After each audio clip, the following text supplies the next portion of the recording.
lamang madarama. At ligaya na dadalhin mo hanggang pagtanda. Amen.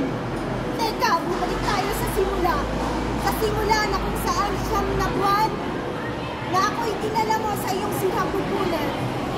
At doon ay hindi ka alinlangan na ako'y alagaan at hindi pabayaan.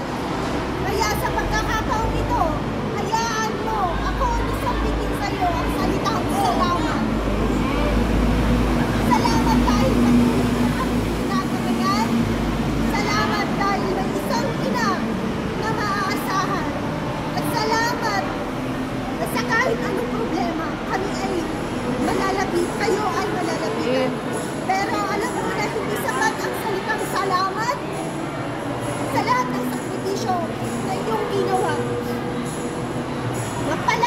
Mapalaki lang kami ng maayos, mabigyan lang ng tamang aruga. Hindi ko man may paramdam, may pakita, pero aking ina, mahal kita sobra. Thank you, Lord. Ikaw ang nagbibigay sa akin ng lakas sa bawat umaga. Diyan ako na. Sa umaga na ikaw ang nais kong makita. At sa pag-uwi ng tahanan, ikaw agad muna kong hinahanap. Amen. Kasi sa amin, ikaw ang nangunguna. Pasensya na kung hindi kami naging mabuting bata. Pasensya na kung hindi kayo matulungan sa mga bagay na alam kong ikaw ay nahihirapan.